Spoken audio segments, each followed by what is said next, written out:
Hello, my dear students of 11th Standard English Medium. Once again, welcome back to my class of English. And in this class, we are going to study about a poem of our book Hornbill.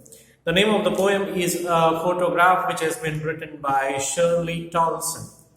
In case if I would like to give an introduction of the poetess Shirley Tolson, she is regarded as one of the most charming poetess of the modern era, who was born in 1924, and she studied in the University of London. So obviously she was born in a small town of England, and she is regarded as one of the most influencing poetess of England of the 20th century. Okay,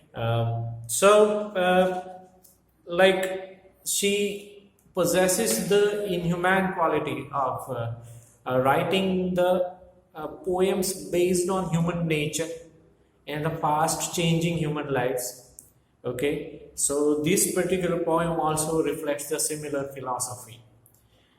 Okay, now in case if we concentrate on this poem, then we need to understand that the poem firstly describes the influence that the photograph creates on our minds. Okay, हर एक के घर में कोई ना कोई photograph वगैरह होता है. ठीक है, आजकल के ज़माने में हम फोटोग्राफ्स या इमेजेस या पिक्चर्स हम मोबाइल फोन में देखते हैं. But there was a time when the photographs were clicked or they were snapped through cameras only. And some of the photographs were stored with people for so many years. Okay, कुछ photographs ऐसे थे, even आज भी होंगे आपके घर में शायद, कि वो photographs जो है वो काफ़ी सालों तक store किए जाते हैं. They are the kind of living memories of certain moments, of certain precious moments, joyful moments of our lives. हमारे ज़िंदगी के कुछ बहुत ही अनमोल जो क्षण होते हैं, उसकी memories होते हैं हमारे ये photographs. So that is the kind of common fact associated with photograph basically. तो कई बार कुछ photographs ऐसे होते हैं, for that matter कुछ photographs ऐसे होते हैं कि they are very very important for us and we preserve them for a very long time. Okay, even after the photograph was clicked at that particular time, if we did not value it much at that particular time, but after that as the time passes on, ठीक है, तो जब उसकी like value उतनी ज़्यादा नहीं थी जब फोटोग्राफ लिया गया था, but as the time passes on, कुछ साल निकल जाते हैं, उसके बाद वो फोटोग्राफ हमें बहुत ही वैल्यूएबल लगता है. कुछ ऐसा ही थीम इस पोएम में रिप्रेजेंट किया गया है. But basically the poem also reflects the idea of three different thoughts which are associated with the poem, which I would like to explain to you first of all before reading the poem. Okay, in case if you have a look on the board, the poem consists three stanzas, and in all these three stanzas, the different thoughts have been reflected. The first stanza is connected with the teenage period. It is a brief description of the teenage period, and the second stanza is the reflection of adulthood, okay, which is a kind of gradual succeeding phase of a teenage period, and then the last one, which is the smallest stanza of the poem, reflects the idea of death. Okay, तो इस तरह से gradually progress होता है ये poem. हालांकि छोटी सी poem है, but the thought is very deep of this particular poem. Of course, this poem does not describe one of the kind of biggest events of a life. Life की बहुत ही मामूली क्षण जिसको हम कह सकते हैं, उसी का डिस्क्रिप्शन यहाँ पे पोएम की शुरुआत में दिया गया है.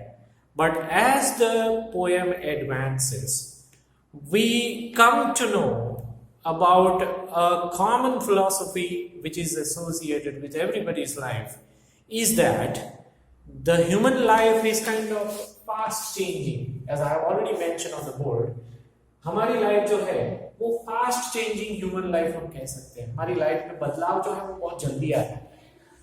ठीक है, आज जो सिचुएशन में हम लोग जी रहे हैं वो सिचुएशन कुछ सालों में या तो कुछ महीनों में और इनफैक्ट कुछ ही हफ्तों में और कुछ किस्सों में तो कुछ मिनटों में चेंज हो जाती है life. So basically human life is very uncertain, it's very fast changing, whereas the nature changes at a snail's pace. Nature में जो बदलाव आता है वो इतना ज्यादा जल्दी बदलाव नहीं आता है. इसका एग्जांपल हम देख सकते हैं कि कोई भी माउंटेन अगर आप देखते हो या कोई भी रिवर देखते हो या कोई भी, in case if you have a look at an open field, then you will obviously think about it कि ये ओपन फील्ड है या ये माउंटेन है या ये रिवर है या ये जंगल है. काफी सालों के बाद भी ऐसा ही होगा और बिल्कुल ऐसा ही होता है. आपने देखा भी होगा अभी तक कि some of the natural spots or some of the natural resources, the things which are connected with natural resources have remained in the same way for so many years. काफी सालों तक उसमें कोई बदलाव नहीं आया है. कोई पेड़ अगर आपके घर के आसपास है तो हो सकता है कि काफी सालों से आप उस पेड़ को देख रहे हैं और अभी भी वो वहीं पे है, कोई बदलाव वहां पे नहीं आता है. सो it looks as if the nature remains as it is over the period of time, but the human life changes very fast. Human life में फास्ट बदलाव कुछ इस तरह से आता है कि कुछ सालों के बाद इंसान खुद नहीं रहता है इस दुनिया में, लेकिन फिर भी दुनिया तो उसी तरह से चलती रहती है जैसे पहले चलती थी. तो एक डीप फिलोसॉफिकल थॉट इस पोएम में प्रेजेंट किया गया है, which is a very very beautiful and realistic thought which has come from Shirley Tolson, the poetess pen. ठीक है, तो इस पोएम में एक रिमेम्बरेंस जो है पुरानी यादों का, वो पुरानी याद से जो कि एक फोटोग्राफ के रूप में आज भी पोएटिस के पास है, ठीक है, उससे शुरुआत हो रही है. So I am going to read the first stanza of the poem. Okay, the poem basically is on page number 11 of the textbook. Poem का नाम है A Photograph, once again, and I'm reading the first stanza, and line by line we are going to understand the poem. The cardboard shows me how it was when the two girl cousins went peddling. Okay, यहाँ पे एक photograph की बात की गई है जो कि एक कार्डबोर्ड के ऊपर चिपकाया गया है. ठीक है, ये पुराने समय की बात है. जैसा मैंने आपको आगे बताया कि पुराने समय में फोटोग्राफ्स कार्डबोर्ड के ऊपर चिपका के उसको लॉन्ग टाइम प्रिजर्व करने के लिए उसको फ्रेम किए जाते थे. तो कुछ इस अवस्था में फोटोग्राफ है पोएटिस के पास. ओके, और उस फोटोग्राफ में जो दिख रहा है वो है the two girl cousins went pedalling. दो बहनें हैं इस फोटोग्राफ के अंदर, लेकिन they are not the kind of real sisters. दोनों cousin sisters हैं और पैडलिंग करके वो सी बीच पे एक बार गई थी. दो छोटी लड़कियां हैं, ठीक है.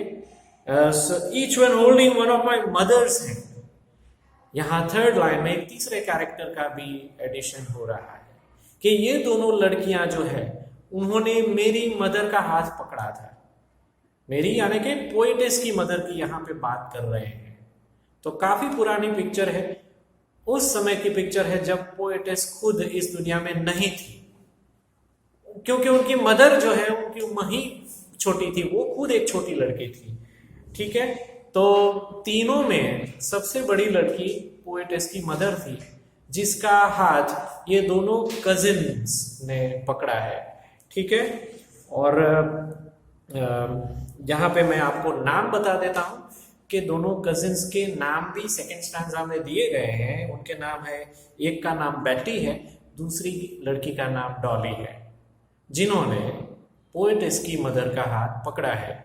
एक एक हाथ दोनों ने पकड़ा है और तीनों मिलकर अपना हॉलिडे मनाने के लिए सी बीच पे जा रहे हैं पैडलिंग करते हुए. Okay, and she the big girl. यहाँ पे हमें इंफॉर्मेशन मिल रही फोर्थ लाइन में कि जो मदर है पोएटेस की, she was the biggest of all the three girls. She was the big girl, some 12 years or so. We get the further information over here कि मदर की उम्र उस वक्त 12 साल के जैसी थी. तो ऑब्वियसली ये जो दोनों लड़कियां हैं, बेटी और डॉली, वो उनसे छोटी थी. उनका एक एक हाथ पकड़े हुए जा रहे थे. All three stood still to smile though their hair through their hair. Okay, actually तीनों गर्ल जो है, जो जब फोटोग्राफ लिया गया था तब तीनों स्माइल कर रही है और उनके फेस के ऊपर उनके बाल हवा में उड़ के आ रहे हैं. Okay, and that is the reason why this particular phrase is used in the poem, through their hair. कि ऐसा लग रहा है कि जैसे बालों के पीछे से उनकी स्माइल जो है वो छलक रही है. All three stood still to smile through their hair at the uncle with the camera. We get further information of the situation in this poem, the fifth line of the poem, कि जो picture click किया था वो uncle ने किया था. तो इनके साथ ये तीनों को घुमाने ले गए थे जो थे वो अंकल थे. कैमरा लेकर गए थे और फोटोग्राफ कैप्चर किया था. आपको वापस मैं याद दिला दूं कि ये कोई भी किसी की भी लाइफ का ये बहुत ही मामूली मोमेंट है. It's not such a remarkable moment that we would think about remembering it forever in life. लेकिन जैसे समय आगे बढ़ता है वैसे वैसे उस मोमेंट की अहमियत जो है वो ज्यादा बढ़ जाती है. ओके, तो ये बहुत ही नॉर्मल मोमेंट था जब अंकल के साथ ये तीनों लड़कियां जा रही है. अंकल ने कैजुअली बस एक फोटोग्राफ क्लिक कर दिया. ठीक है, तीनों गर्ल्स इसमें स्माइल कर रही है. A sweet face my mother's. Poetess की मदर का फेस जो था बहुत ही स्वीट था. स्माइलिंग करते हुए कोई भी इंसान बहुत ही अच्छा लगता है वैसे भी. Okay, but since she was the poetess mother and therefore she observes her more than anything else in the photograph. ठीक है, so a sweet face my mother's, that was before I was born. Obviously उस वक्त उनकी उम्र जो है वो 12 years की थी सिर्फ. पोएटेस का जन्म तो उस वक्त हुआ ही नहीं था क्योंकि ये उनकी मदर की उम्र ही बहुत छोटी है. So that was before I was born, and the sea which appears to have changed less washed their terribly transient feet. अब वो समंदर की हम बात करें, क्योंकि सी बीच पे लिया गया एक पिक्चर है ये, तो वो समंदर की अगर हम बात करें तो वो बिल्कुल वैसे का वैसा ही है जैसा वो उस वक्त था. ठीक है, सबसे ताज्जुब वाली बात यही है एक्चुअली, जो लेक्चर की शुरुआत में मैंने आपको बताया कि ह्यूमन लाइफ, जैसा यहाँ पे लिखा भी है कि it is a kind of fast changing phenomenon. हर एक की लाइफ में बदलाव जो है वो बहुत ही स्पीड में आता है, बदलता रहता है. इवन हमारा जो शेप एंड साइज और हमारे फेस भी बदलते रहते हैं, हमारा फिजिकल फीचर्स भी बदलते रहते हैं. और फिर एक समय ऐसा भी आता है कि वो इंसान खुद इस दुनिया में नहीं रहता है. लेकिन इस फोटोग्राफ के बैकग्राउंड में जो समंदर है, ठीक है, वो अभी भी है, उसी अवस्था में है जो पहले था. अब ये तीनों जो लड़कियां हैं वो इस दुनिया में है ही नहीं, ये काफी पुरानी फोटोग्राफ्स हैं. Okay, and therefore she is saying the sea which appears to have changed less. कोई बदलाव समंदर में आया नहीं है, लेकिन it washed their terribly transient feet. ठीक है, वो एक सी का एक नेचर होता है कि वो बीच पे उसका पानी आता है फिर वापस चला जाता है. So the photograph basically captures the moment where the water was washing, the sea water was washing the feet of these three girls. ठीक है, तो उसके ऊपर जब पोएटेस की नजर जाती है तो उसे ऐसा लगता है कि हमारी लाइफ कितनी जल्दी से चेंज हो जाती है, और ये सी बीच तो बिल्कुल आज भी वैसा ही है जैसा उस वक्त था. Now moving on to the second stanza of the poem. Some 20-30 years later, we are talking about the different stage of life now, adulthood. ठीक है, अभी जब फोटोग्राफ लिया गया था तो सबसे बड़ी लड़की 12 साल की थी. 20-30 years के बाद ओके, अगर 12 में हम 20 भी ऐड करेंगे तो 30 इयर्स के ऊपर का एज हो जाता है, तो we are talking about the adulthood now, ठीक है। So some 20-30 years later she would laugh at the snapshot. उस वक्त जब मेरी मम्मी की उम्र, पोएट ऐसा बता रहे हैं कि मेरी मम्मी की उम्र जब 30 साल के ऊपर की हो गई थी, शादी भी हो गई थी, मेरा भी जन्म हो चुका था, तब भी ये फोटोग्राफ उनके पास था और बार बार ये फोटोग्राफ को ये देखती थी और मुझे बताती थी। तब पोएट की उम्र काफी छोटी थी, ठीक है। तो ये मदर की यंग एज की अब ये बात कर रही है, एडल्टहुड की, जब पोएट का जन्म हो चुका है और वो खुद एक छोटी लड़की है और उनके साथ बैठ के ये उनकी मदर जो है उनको ऐसा बताती थी, सी बेटी एंड डॉली, कि देखो मैं जब 12 साल की थी हमने ये फोटोग्राफ लिया था, मेरे साथ 2 लड़कियां मेरी कजिन सिस्टर्स थी, उनका नाम डॉली और बेटी है, ठीक है। शी वुड से सी बेटी and Dolly, she would say and look how they dressed us for the beach, कि देखो किस तरह से हमने कपड़े पहने थे एक बार आज से सालों पहले, और किस तरह से हम लोग सी बीच पे अपना हॉलिडे मनाने के लिए गए थे। The sea holiday was her past, एक पास्ट की ये इंसिडेंट है, और ऐसे छोटे मोटे तो काफी सारे इंसिडेंट हुए होंगे, लेकिन क्योंकि ये इंसिडेंट का उनके पास फोटोग्राफ है, that is why this memory is very very precious for her mother, ठीक है। तो ये पास में इस तरह से हम कभी कभी घूमने जाया करते थे, ऐसा बताती थी मदर अपनी बेटी को। The sea holiday was her past, mine is her laughter. यहाँ पे एक बहुत ही इफेक्टिव वे में पोएट ने एक प्रेजेंट सिचुएशन का एक विवरण किया है कि जिस तरह से ये सी हॉलिडे मदर का पास्ट हो गया था उस वक्त, उसी तरह से मेरे लिए mine is her laughter. Mummy जिस तरह से मुस्कुराया करती थी, हंसा करती थी मेरे पास बैठ के, वो अब मेरे लिए भी पास्ट हो चुका है। Why?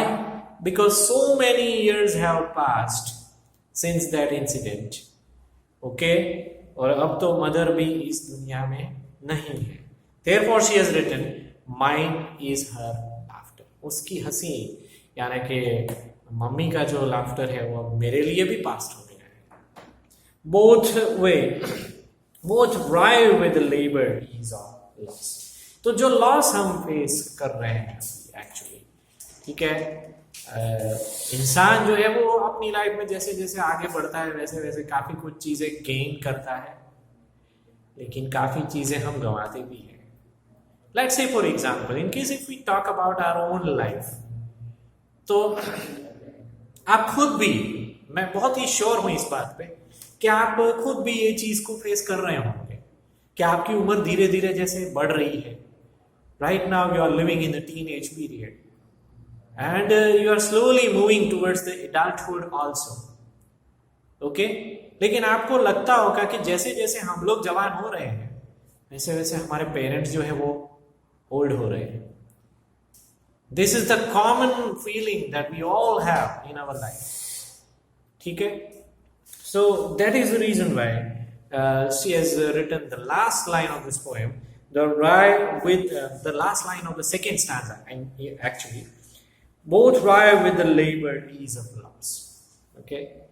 कुछ बातें जो है, कुछ लॉस जो है वो बहुत ही इजीली हम एक्सेप्ट कर लेते हैं, या तो फिर इजीली हमें एक्सेप्ट करना पड़ता है because we don't have any choice.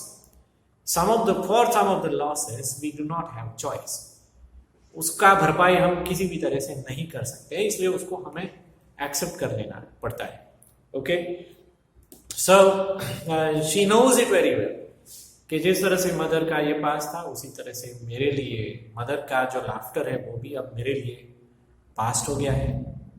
Therefore she would now, in the third stanza, she would now talk about the third stage of the poem, which is death, ठीक है, कि अल्टीमेट जो reality है, ultimate destination है इंसान का, वो तो डेथ ही है। डेथ के साथ सब कुछ खत्म हो जाता है। Okay, now she has been dead nearly as many years as that girl lived. Okay, यानी कि वो गर्ल जितना उसने जिंदगी जिया था उतने साल उसको मरे हुए हो गए। So we can imagine over here, हम यहाँ पे एग्जैक्ट कैलकुलेशन नहीं कर सकते हैं कि मदर की किस उम्र में डेथ हुई होगी, but it's quite easy for us to understand that she would have died at a young age. ठीक है, जब पोएटिस चाइल्ड या तो टीन एज अवस्था में होगी तभी शायद मदर की डेथ हो गई थी, okay, at a comparatively quite a young as. Okay, तो इतने ज्यादा साल हो गए हैं मदर को इस दुनिया से गए हुए जितना वो जिंदा रही। ठीक है, लेकिन फिर भी आज भी वो फोटोग्राफ पोएटिस के पास अभी भी है। Okay, end of this circumstance there is nothing to say at all. इस अवस्था में, लाइफ के इस मोड़ पे, जब पोएटिस खुद एक ओल्ड लेडी है, she has become very old right now. Okay, so but still some of the things would remind us of certain memories। ठीक है, तो उसके बारे में अभी हम सिर्फ चुप रह सकते हैं, कुछ बोल नहीं सकते हैं। We can only think about it। There are no words which would describe the state of mind in case if we try to recollect the memories of the past। That's what she means to say over here, that at this circumstance there is nothing to say at all। मेरे पास कहने के लिए कुछ भी शब्द नहीं है। It's silence silences। ठीक है, फोटोग्राफ जो है साइलेंट, एक नॉन लिविंग ऑब्जेक्ट है। ठीक है, वो साइलेंस है और वो साइलेंट चीज ही हमें साइलेंस कर देती है। ओके, इसी नोट के साथ ये पोएट्री जो है, एक छोटा सा पोएम जो है वो यहाँ पे खत्म होता है। मैं उम्मीद करता हूँ कि आपको सब पोएम का समरी जो है, एक्सप्लेनेशन, वो समझ में आ गया होगा। But it is very much relatable to the first lesson that we have already discussed. The first lesson, जैसे कि आप प्रीवियस लेक्चर अगर आपने देखा होगा, it discussed the portrait of a lady which was written by Khushwant Singh, जिसमें उन्होंने अपनी दादी माँ, अपनी ग्रैंड मदर का बहुत ही डिटेल में डिस्क्रिप्शन, बायोग्राफी लिखा है। ठीक है, तो वो भी एक टाइप का मेमोरी है। उनको ग्रैंड मदर के बारे में जितना भी याद है, उस चीज को ध्यान में रखते हुए उन्होंने ये पूरा लेसन लिखा है। तो obviously sometimes to write a piece of literature, to write such a poem or a piece of literature or a biography or anything like that, we need to have memories in our mind। और या तो फिर ऐसा कोई photograph अगर हमारे पास है, या तो उनसे रिलेटेड कोई चीज आज की तारीख में हमारे पास है, तो उसके ऊपर से भी वो इंसान के बारे में जो अभी इस दुनिया में नहीं है, उनके बारे में हम जरूर लिख सकते हैं। Okay, so it was such a beautiful poem written by Shirley Toulson, which gets over here. यहाँ पे फिनिश हो जाता है। पोएम समझना थोड़ा आसान है, ठीक है, लेकिन ज्यादा आसान हो जाएगा अगर आप उसको 2-3 बार पढ़ोगे तो। And then after the related exercise, think it about, जो कि पेज नंबर 12 के ऊपर दिया गया है, वो आपको कैंप एप्लीकेशन में से करना है। अगर उसके बावजूद भी कुछ आपको नहीं समझ में आता है, you can keep in touch with me to solve your doubts related to the content। Okay, so thank you very much for your time। Okay, have a great day ahead with your family।